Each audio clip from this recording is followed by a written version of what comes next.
Bonjour à toutes et à tous, je suis Patrick Riguet, Cipressa. Nous sommes le mardi, si je dis pas de bêtises, je vérifie, c'est bien ça, le mardi 19 avril 2016, il est 10h50.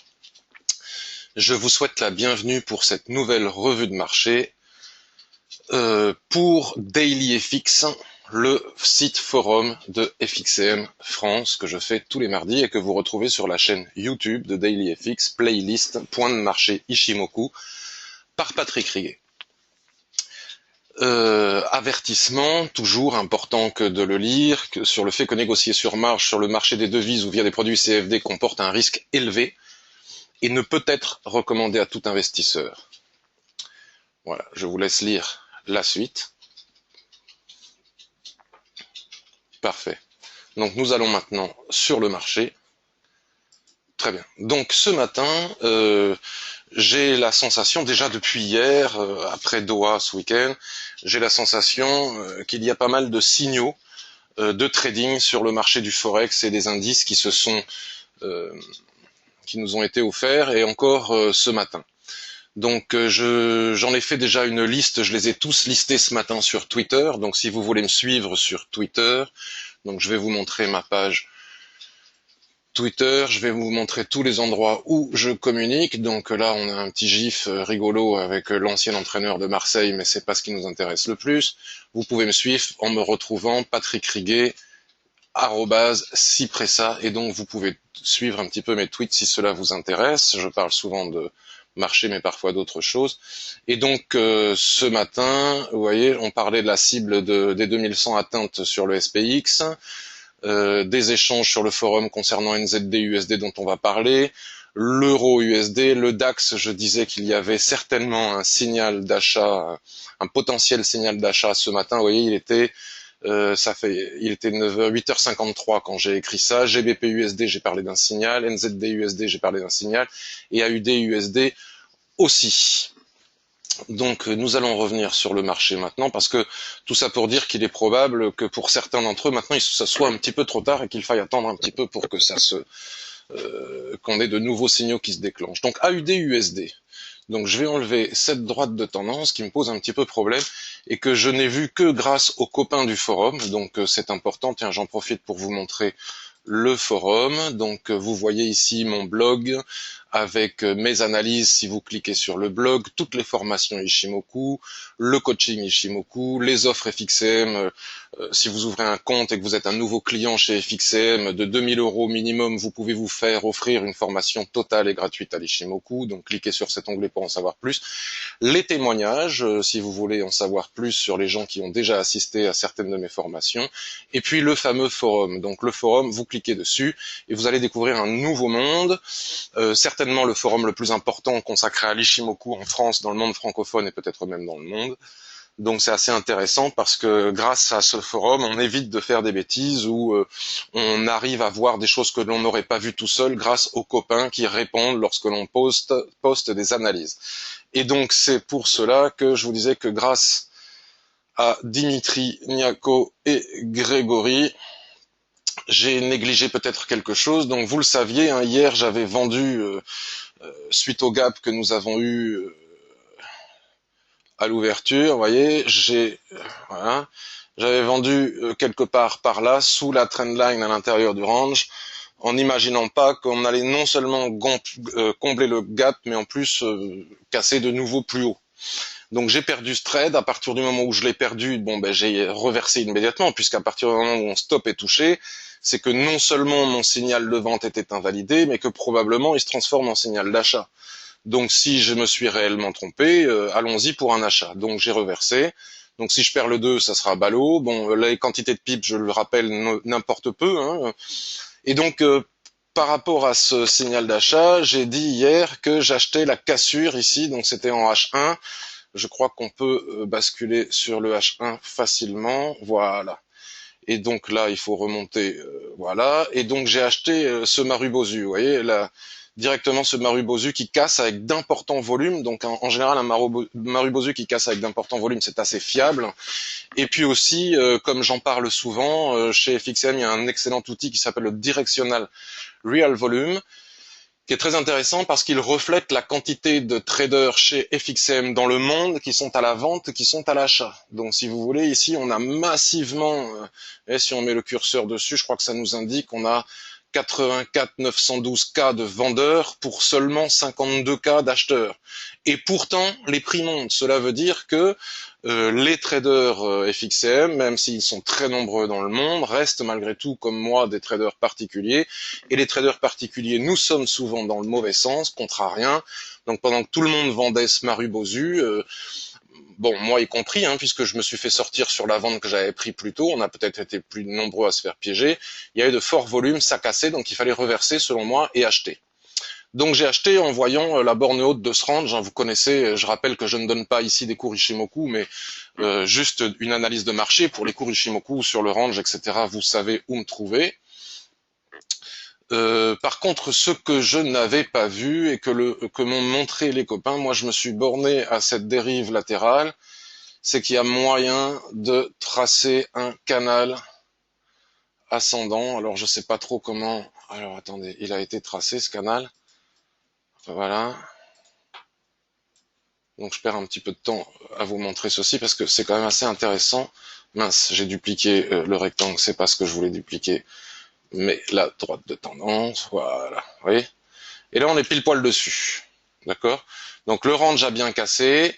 Mon objectif est un objectif sur le weekly, je vais vous montrer, mais là on est pile poil sur bon. Alors ça m'embête quand même un petit peu. Bon, bref, ce qui est quand même très intéressant, c'est de constater, là je suis revenu sur le H1, excusez-moi, je fais un peu vite, c'est de constater une nouvelle fois, comme à la sortie d'un range, très souvent la Kijun-sen vient se coucher sur la borne haute de ce range. Tant qu'on ne reprend pas cette ligne de tendance ici et qu'on ne repasse pas sous la Kijun, bon, il n'y a pas de raison d'avoir très peur. Dans le pire des cas, je perdrai un peu, parce que je vais remonter mon stop de façon à pas perdre davantage. Hein. Mon stop maintenant il est obsolète, je peux le remonter, mais je continue à avoir, bon, malgré le fait qu'on tape sur ce haut de canal indéniable, je continue à avoir mon biais haussier suite à cet achat et l'objectif. L'objectif est tout simplement ce niveau de plat SSB ici, qui, me semble-t-il, si je dézoome, voilà, me semble-t-il, doit correspondre. Alors pourquoi ce niveau et pas celui qui est juste au-dessus?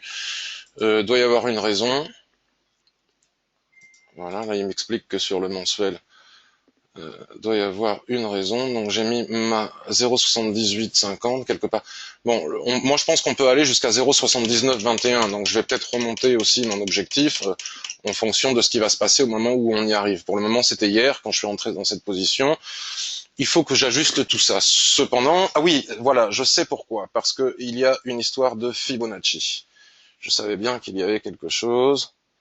Voilà. Si on trace les Fibos, vous voyez, comme toujours, le 50% correspond au plat Kijun qui est ici. Et là, juste au-dessus de mon objectif, on a les 38,2. Donc les 38,2 correspondent exactement. Je reviens sur l'hebdomadaire. Regardez, les 38,2 correspondent exactement à ce niveau, à peine plus. Donc avant de vouloir atteindre les 0,79, il va quand même falloir faire attention à ce niveau de Fibonacci, à condition qu'on y aille, parce que comme vous l'avez vu, avec cette borne haute de canal sur le H4, c'est pas fait pour le moment. Bon, enfin, j'ai pas non plus très peur. Si on bascule sur 15 minutes pour affiner un petit peu, on voit quoi? Que le nuage reste totalement haussier. Ok, la Kijun a été reprise, c'est normal, il faut faire attention. Tant qu'on n'a pas cassé le nuage, tant qu'il n'a pas twisté, il n'y a pas de raison de s'affoler. Euro USD. On va passer maintenant à l'euro USD. Alors excusez-moi, je suis en ce moment un peu débordé avec les vacances scolaires, j'ai les enfants à la maison dont je m'occupe et qui ont ma priorité par rapport au trading. Donc euro USD, donc je vais pas vous remontrer le range weekly, l'analyse mensuelle, etc. Ça je vous l'ai montré en long, en large et en travers dans les revues de marché précédentes et puis notamment et surtout dans le papier que j'écris tous les jours sur le site de DailyFX que je vous montre maintenant, la quotidienne Ishimoku que vous trouvez ici. Donc sauf les mardis lorsque je fais la revue de marché vidéo, il n'y a pas de quotidienne Ishimoku. Donc vous voyez la quotidienne Ishimoku euro USD d'hier.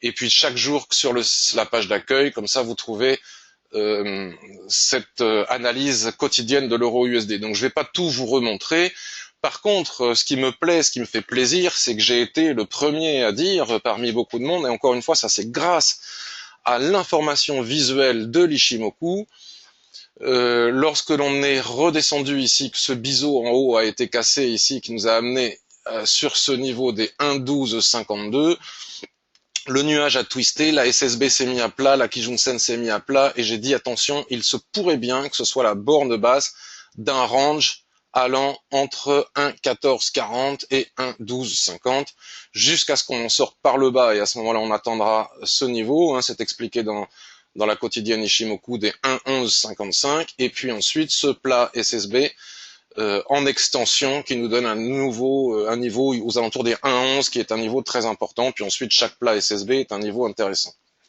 Mais avant, il fallait casser le range, donc là on est arrivé à la zone d'équilibre du range, donc est-ce que c'est pour une rotation partielle qui va nous renvoyer vers le bas, ou est-ce qu'on va casser la zone d'équilibre, on va faire un pullback et on va venir chercher le haut du range? Là on ne peut pas encore le savoir. Cependant, il est intéressant aussi de constater que comme la volatilité n'est pas extrême sur l'euro USD, d'ailleurs regardez comme le nuage s'aplatit, hein, devient de plus en plus fin, signe que la volatilité n'est pas très importante, malgré tout. Il y a des boîtes dans les boîtes, un petit peu une histoire de poupée russe. Donc ce matin, Greg sur le forum nous a fait une alerte dans la cellule de veille.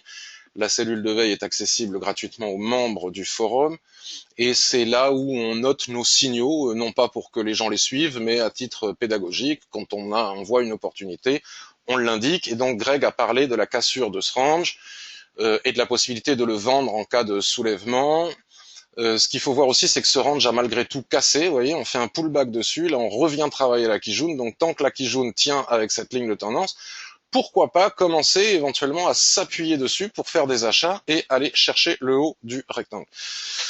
Pour que cette méthodologie soit plus efficace, il est quand même utile d'attendre qu'en H4, les prix viennent casser la zone d'équilibre du range que je vous ai montré, matérialisée par la SSB plate, souvent alignée à la Kijun plate.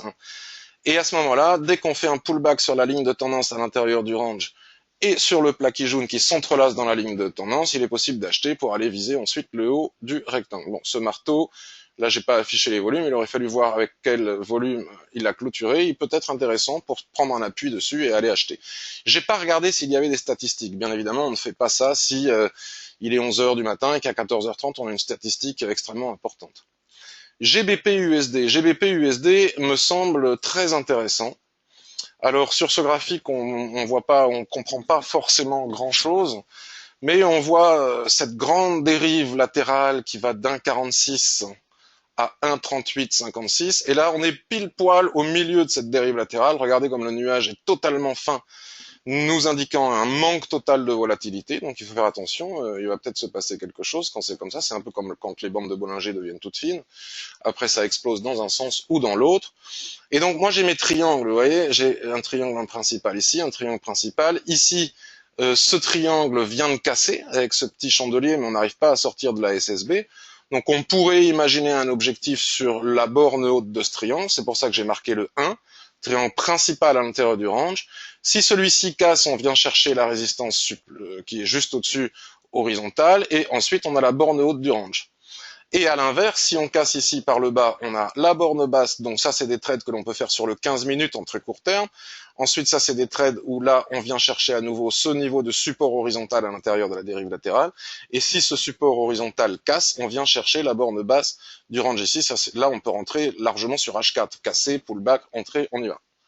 Voilà, donc c'est des hypothèses, c'est des plans de trading, c'est des possibilités. Vous voyez, par exemple, là on est sur le daily, mais si on regarde ce que ça donne sur du H1, c'est intéressant de constater que les prix ici hier ont bien hésité avec cette structure en haut de vague au-dessus de mon triangle en pointillé vert, là, vous voyez, il a cassé. On vient faire un pullback dessus, regardez, on fait une mèche dessus, et la probabilité qu'on aille chercher le haut du rectangle ici à 1,44 est importante, il y a quand même 80 pips à prendre. Donc pourquoi pas à la cassure de ce niveau horizontal, entrer. Il faut attendre certainement un pullback, et puis il faut toujours s'assurer d'avoir un ratio de 2 pour 1 entre le stop et l'objectif. Et si toutes ces conditions sont réunies, à ce moment-là, pourquoi pas entrer pour aller chercher ce niveau. Donc vous voyez, je vois déjà des opportunités sur euro-USD, Hier, j'ai pris AUD et USD. Je parle d'une opportunité ici sur GBP USD. Et je voudrais donc vous dire que ces derniers temps, la première quinzaine du mois d'avril a été selon moi compliquée à trouver des signaux intraday comme ceux qu'on est en train de voir maintenant. Et je voyais un petit peu tout le monde s'agacer, moi le premier, s'impatienter, prendre des risques, faire du scalping parce qu'on n'avait pas de signaux, etc., etc. Peut-être perdre de l'argent parce que quand on trade alors qu'il n'y a pas de signaux fiables, ben on finit toujours par perdre de l'argent. Le trading, c'est comme ça. Il y a des périodes défavorables où il faut ne rien faire, ne pas faire un trade éventuellement en 15 jours. Alors pour moi, c'est pas facile parce que les gens attendent de moi que je trade. Mais voilà, s'il n'y a pas de signaux, il n'y a pas de signaux. Et puis d'un seul coup, tout se débloque, il y a des signaux tout azimut, ce que je dis souvent. C'est des périodes qui ne durent pas longtemps, dont il faut savoir profiter, sur laquelle on fait des profits, des bénéfices. Après arrive de nouveau une période défavorable où on ne trade pas, et si on le fait, on perd tout ce qu'on en a gagné dans la période favorable, et ainsi de suite. C'est comme ça. Il suffit de gagner en intraday 3-4 trades par mois, simplement, donc sans trader beaucoup, pour augmenter son capital de 4, 5, 6, 7, voire plus dans les moments très très favorables pour cent.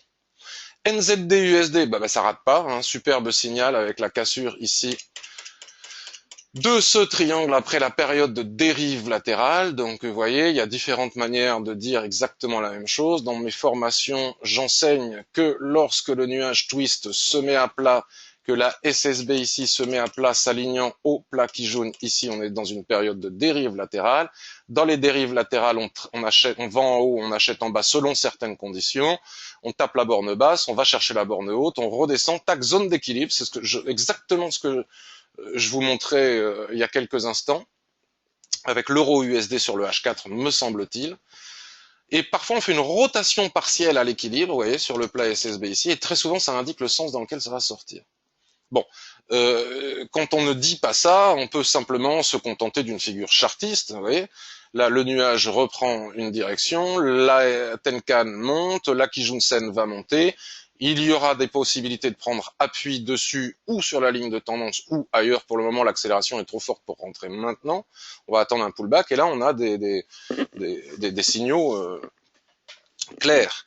Pour trouver l'objectif, il faut basculer sur les unités de temps supérieures et aller voir quels sont les espaces libres qu'il y a entre les lignes de l'Ishimoku. C'est les espaces à l'intérieur desquels on va pouvoir trader. Et notre objectif sera le barrage que vont rencontrer les prix à l'intérieur au-dessus de cet espace. Donc il faut qu'il y ait de l'espace jusqu'au barrage. Et le stop, c'est pas un niveau au hasard, c'est un niveau d'invalidation important. Il faut le mettre, vous voyez, comme AUD USD hier, je vous remontre, AUD USD hier, quand j'ai vendu, alors attendez, parce que je m'en souviens plus, ça ressemblait à quoi? Voilà, c'était ici, les prix étaient, bon, je sais plus où c'était, mais en tout cas, les prix étaient sous ma droite de tendance. Donc j'ai mis, et oui, j'ai vendu, j'ai mis mon stop ici, au-dessus des plus hauts, quelque part par là, et en sachant très bien que si ça passait au-dessus, c'était totalement invalidé et qu'on passait dans une dynamique haussière. Donc il faut ne pas hésiter à mettre des stops, et puis peu importe, je le répète, parce que je vois encore des gens qui me parlent de ça. Hier, sur mon trade AUD USD, j'ai perdu 65 pips. Si ça se trouve, si je gagne celui-là, j'en gagnerai que 57. Et si ça se trouve, je gagnerai plus d'argent avec 57 pips qu'avec la perte de 65. Parce qu'en fait, les pips, ça veut rien dire. C'est on met notre stop en fonction d'un seuil d'invalidation important et on voit combien ça fait de pips. Et ensuite, on ajuste le levier au pourcentage maximal de perte qu'on s'autorise par rapport à notre capital. Moi, hier, c'était 1,5. Donc, imaginons que j'ai un capital de 2000 euros, que j'ai un stop de 65 pips, de 10 pips ou de 350 pips, ma perte sera de toute façon une perte de 30 euros, soit 1,5% du capital. Vous comprenez ça, c'est important. Donc on continue. Qu'est-ce que j'ai vu d'autre? Alors toutes les paires en yens, hein, évidemment, accélèrent aussi. USD Yen, regardez encore une fois un range. Là, le nuage n'a pas encore twisté, mais enfin c'est tout comme. Regardez comme la SSB s'aplatit et se met dans l'alignement du plat qui jaune ici. Si on a une mèche haute avec des volumes, on vend, on vient chercher la zone basse. En faisant attention à la zone d'équilibre, on vient d'en parler. Si on a une mèche basse, on achète. Regardez, pim, magnifique ici, sauf que là c'était à 19h, le 17,4 ça n'a pas été fait. Puis ensuite il y a eu le gap, etc. Donc on n'a pas pu le faire suite à Doha, mais telle est l'idée. Donc tant que ça reste dans ce range, on trade le range, et puis si ça casse le range, on voit quels sont les objectifs qu'on peut atteindre à la hausse ou à la baisse. On peut aussi dessiner des figures chartistes si ça nous amuse, comme je viens de le montrer il y a quelques instants. USD-CAD. USD-CAD, on a eu un superbe signal de vente hier. Alors, comme vous l'avez remarqué si vous me suivez sur Twitter ou ailleurs, je m'amuse un petit peu en ce moment, mais ça ne fait pas que m'amuser, ça m'intéresse beaucoup, à tenter de m'améliorer dans la reconnaissance des figures chartistes. Mon système d'analyse technique est l'Ishimoku. Il est toujours Ishimoku, il restera encore Ishimoku. Ça ne m'empêche pas de m'intéresser à d'autres techniques, surtout lorsque je vois que ces techniques nous donne à peu près les mêmes résultats. Donc l'USD-CAD, il est dans ce canal descendant. Selon moi, il y a un objectif qui peut être atteint aux alentours des 1,26 qui correspondrait à la Kijun en mensuel, que je vous laisse aller découvrir de par vous-même. Suite au gap à Doha, donc ici on a eu un gap, les prix ici sont revenus chercher cette ligne de tendance ici, et si on trace une ligne de tendance en bas aussi, on s'aperçoit qu'on est dans un... Alors, je suis pas un spécialiste du chartiste, regardez, j'ai mon baron que j'ai payé, un biseau d'élargissement ascendant, alors je ne sais pas si j'ai juste ou si j'ai faux, est-ce qu'il faut que ce biseau, pas ce bisou, ce biseau, soit sur un creux ou pas, ou est-ce que c'est une figure qui marche partout, ça c'est des choses que je dois encore découvrir. Mais l'auteur nous indique qu'un biseau d'élargissement ascendant donne 80% de sortie baissière, c'est une figure de retournement dans 75% des cas. Donc là, c'est pas une figure de retournement, mais de continuation, ou alors de retournement, mais bon, voilà. Relative rareté des pullbacks. Et si j'observe, écoutez, regardez, ça a cassé, 80% de sortie baissière, pas de pullback. Bim, nickel. Et on vient chercher le niveau horizontal des plus bas ici. Si ce niveau horizontal des plus bas vient à casser, la probabilité de venir chercher la borne basse de ce canal est importante. Mais enfin, souvenez-vous, maintenant, c'est l'Ishimoku qui nous parle. Lorsque les prix sont trop éloignés de la Tenkan-sen, c'est une situation de survente forte, il faut attendre un pullback. Donc pourquoi pas un pullback sur la borne basse de ce biseau pour revenir chercher ce niveau, puis éventuellement la borne du canal ici. À surveiller. Euro AUD, il vient de casser... Alors ça, c'est intéressant, vous voyez. Euro AUD vient de casser ce canal. Alors là, j'ai pas du tout étudié le graphique. J'avais tracé ce rectangle déjà depuis un petit moment, hein, donc la zone d'équilibre. Tac, on casse, tout se réoriente, et donc là, nous sommes en train de batailler avec ce chandelier ici. C'est du quoi ça? C'est du H1. Il va falloir voir à midi ce qui se passe, voir s'il y a des statistiques à 14h30. Mais ce ne serait pas intéressant de prendre appui ici pour vendre, voir sur la Kijun qui va venir s'aplatir quelque part. Mais si on fait ça, quel est l'objectif que l'on peut atteindre? Donc pour le savoir, je bascule sur le 4 heures. Donc attention, un petit peu de survente ici. Une possible droite de tendance serait en train de s'établir ici. Il faut un troisième contact, ça compte pas vraiment. Et si la droite de tendance ici, si Kijun s'entrelace dans la droite de tendance ici, c'est quand même très intéressant, surtout sur cette paire. C'est quelque chose qui marche très bien. Donc je n'ai pas d'objectif à fixer sur le H4, donc je bascule sur Daily. Sur Daily, bon, j'aime pas beaucoup ça ici, là. Regardez, c'est un seuil majeur de retournement hein, qui nous a envoyé en haut. Là, on est encore dans une grande dérive latérale. Donc c'est pas totalement réjouissant. C'est pas totalement... Là, on a le plat SSB, là, on a des derniers plus bas. Bon, on va essayer d'en savoir un peu plus sur le weekly. C'est décevant, vous voyez, je suis un peu déçu. J'aurais préféré voir plus d'espace. Donc là, la borne basse du range, si on tient compte du fait, là, on avait cassé un peu comme AUD-USD, là, il y a un twist probable, il n'y a pas de tendance, hein, il n'y a pas de tendance nette. Donc si on imagine qu'ici, on est sur la borne basse du range, tout... Bon. C'est pas totalement, vous voyez, il y a quand même... c'est pas...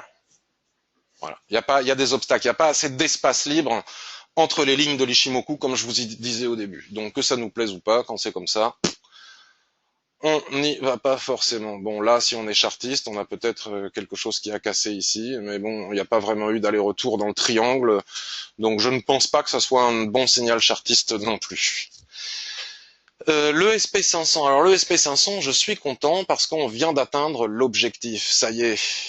3 semaines que l'on attend d'atteindre les 2100 lors d'une revue de marché que j'ai fait comme ça il y a 3 semaines, exactement comme celle d'aujourd'hui. J'avais proposé de prendre appui je ne sais où. pour aller chercher les 2100. Ça aura pris le temps, on y est arrivé, les 2100 sont atteints, on n'arrête plus. La force de... Alors par contre, les volumes sont moyens, c'est ce qui me plaît. C'est quand même une montée avec de faibles volumes.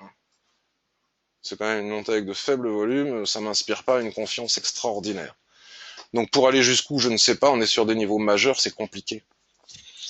C'est vraiment compliqué, vous voyez. Vous pouvez tracer cette droite de tendance, on est en train de la dépasser, mais Chikou va l'atteindre. Moi, je pense que donc là, on va atteindre encore la borne haute ici, et bon, ça c'est obsolète, hein. Enfin peut-être pas tout à fait, mais en tout cas momentanément. Peut-être qu'on va venir chercher les derniers plus hauts ici. Est-ce qu'on va les casser? Est-ce qu'on va pas les casser? Est-ce qu'on va rester dans le range? Regardez le twist, les lignes de l'Ishimoku alignées. En tout cas, s'il y a une mèche haute, comme on a eu une mèche basse ici, je la vends sans hésiter. Avec le stop au-dessus de la mèche, je vise la zone d'équilibre, voire plus sur un swing. Je pense qu'il est probable qu'on reste dans cette dérive latérale pendant de nombreuses semaines. Après, si ça casse par le haut, bah ça casse par le haut, et là... Youplaboum, que la fête continue. J'allais dire que la Fed continue. DAX, nous avons eu un superbe signal ce matin, donc celui-ci je l'ai donné en temps réel, parce que moi ce qui me plaît, ce que je remarque depuis un certain temps, c'est les bornes de ce gap là, regardez. Borne haute du gap, borne basse du gap. Et regardez comme on est resté longtemps à travailler, bon là c'est le gap de Doha, là c'est le gap de je sais pas quoi, donc hier on est descendu, on est remonté, et là ça y est, ce matin, à l'ouverture, à 8 heures des futurs, les prix ont gapé, une fois de plus, on fait un gap au-dessus de la borne haute du gap, et j'ai dit sur Twitter, c'est un superbe signal d'achat. Mais j'y suis pas allé, parce que j'attendais à ce que le gap soit comblé, et quand il a été comblé ici à 10 150 ce matin, ben j'étais bon, pas totalement comblé, mais presque, j'étais pas là. Et donc quand je suis revenu, je me suis absenté, on était là-haut, donc trop tard. Mais des copains l'ont fait, et l'ont dit sur le blog et sur le forum. Superbe signal. La cassure de ce gap principal qu'on voit sur le daily, qui est entre ces deux lignes droites ici, par le gap ici, était un superbe signal. Et ce Marubozu était un superbe signal aussi. Donc quel est l'objectif que l'on peut atteindre? Il n'y a pas longtemps, moi je disais 10 250, on a atteint les 10 250. En session ici, puisque tant que c'est pas clôturé vendredi soir, on ne peut pas le dire, on a mis 1, 2, 3, 4, 5, 6, enfin pratiquement 2 mois à casser le plat Kijun qui est ici. On est quand même dans une grande dérive latérale, encore une fois. Moi je pense que la probabilité de se retrouver là-haut est très importante, mais ça va dépendre du SP500. Alors on peut faire ça, puisqu'on touche ici plusieurs points de contact. La tendance descendante dans le range, et donc là il faudrait qu'on passe dans la tendance ascendante dans le range. Éventuellement, si on passe ça, il faudra se méfier de cela. Parce que là, on aura un point de contact, deux points de contact, il n'est pas impossible de faire un troisième point de contact ici. Une fois qu'on a passé cette zone, parce que là maintenant on ne peut plus rien faire, hein, c'est soit on est dedans et on laisse courir, magnifiquement, je suis déçu de ne pas être dedans. Une fois qu'on aura cassé les 10 900 points, la probabilité de se retrouver à 12 000 points reste importante, mais pour cela, le SP500 va devoir accélérer au-dessus de ses plus hauts. S'il fait une mèche basse, à ce moment-là, on pourrait avoir une rotation partielle dans le range ici du DAX pour replonger vers le bas. Ça va dépendre. En tout cas, je suis quand même très déçu de ne pas être dans ce mouvement. J'espère que vous l'êtes. Je l'ai annoncé direct dès que j'ai vu ça ce matin sur Twitter. Je l'ai expliqué. Donc là, moi, ce que j'en pense, c'est que les gens qui ont acheté ici, ils ont un superbe ratio magnifique, pas de panique, il y a probablement va y avoir des retracements, et donc des possibilités de réacheter, soit sur le plat qui jaune ici, s'il venait à s'aligner sur la droite de tendance ici, ça serait formidable. En tout cas, ceux qui ont acheté, selon moi, soit ils vont chercher un objectif, et ils sortent, ils encaissent, ils sont contents, et puis après ils attendent, soit la deuxième possibilité, c'est de laisser courir jusqu'à ce que Kijun-sen casse dans le sens inverse. Sur le 15 minutes. De toute façon, quoi qu'il arrive, on est sûr de gagner. Donc c'est quand même une superbe opportunité qui nous a été donnée ce matin, et j'ai pas pu la prendre puisque, comme je vous disais, je suis avec mes enfants, je gère les vacances, et ça a plus d'importance que ce trade que je n'ai pas pris.